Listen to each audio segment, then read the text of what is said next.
Colossians 3:8. But now rid yourselves completely of all these things: anger, rage, malice, slander, and obscene, abusive, filthy, and vulgar language from your mouth.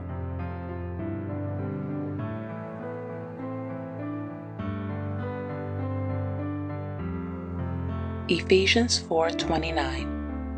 Do not let unwholesome, foul, profane, worthless, or vulgar words ever come out of your mouth, but only such speech as is good for building up others, according to the need and the occasion, so that it will be a blessing to those who hear you speak. Matthew 12:36-37. But I tell you, on the day of judgment, people will have to give an accounting for every careless or useless word they speak. For by your words, reflecting your spiritual condition, you will be justified and acquitted of the guilt of sin, and by your words, rejecting me, you will be condemned and sentenced. James 3:10. Out of the same mouth come both blessing and cursing.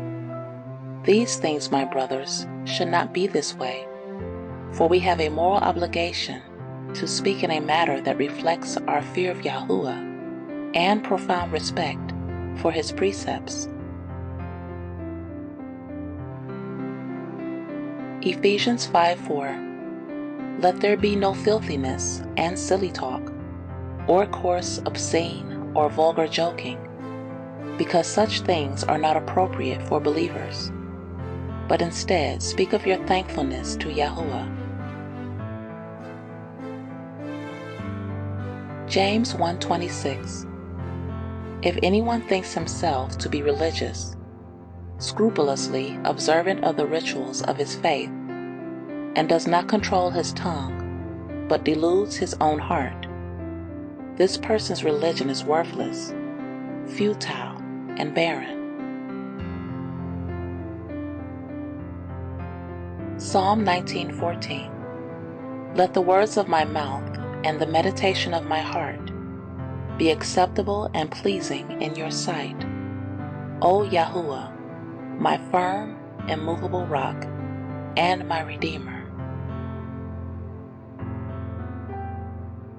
Psalm 141:3. Set a guard, O Yahuwah, over my mouth. Keep watch over the door of my lips, to keep them from speaking thoughtlessly. Luke 6:45. The intrinsically good man produces what is good and honorable and moral out of the good treasure stored in his heart, and the intrinsically evil man produces what is wicked and depraved out of the evil in his heart, for his mouth speaks from the overflow of his heart. Proverbs 4:24. Put away from you a deceitful, lying, and misleading mouth, and put devious lips far from you. Proverbs 6:12. A worthless person, a wicked man, is one who walks with a perverse, corrupt, and vulgar mouth. Colossians 4:6. Let your speech at all times be gracious and pleasant, seasoned with salt, so that you will know how to answer each one who questions you.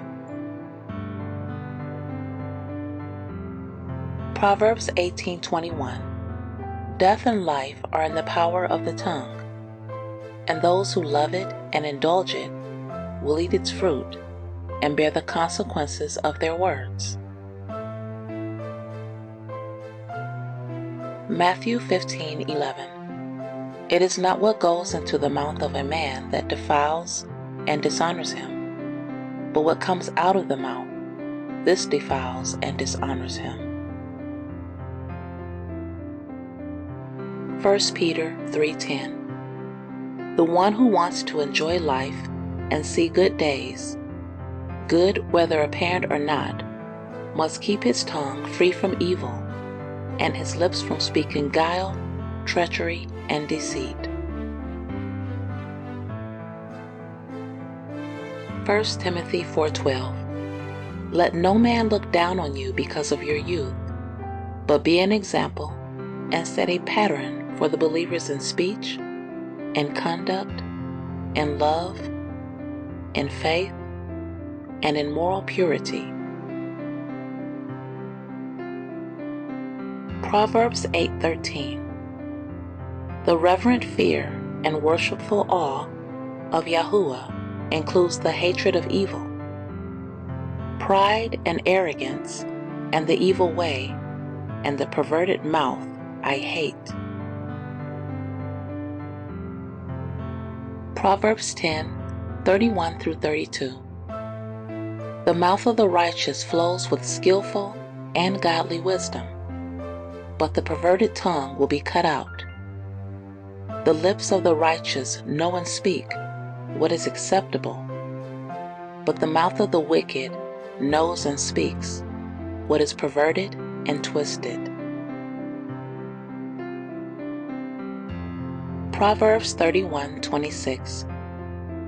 She opens her mouth in skillful and godly wisdom, and the teaching of kindness is on her tongue, giving counsel and instruction. James 3:11-12. Does a spring send out from the same opening both fresh and bitter water? Can a fig tree, my brothers, produce olives, or a grapevine produce figs? Nor can salt water produce fresh. Psalm 34:13. Keep your tongue from evil, and your lips from speaking deceit. Proverbs 15:4. A soothing tongue, speaking words that build up and encourage, is a tree of life. But a perversive tongue, speaking words that overwhelm and depress, crushes the spirit.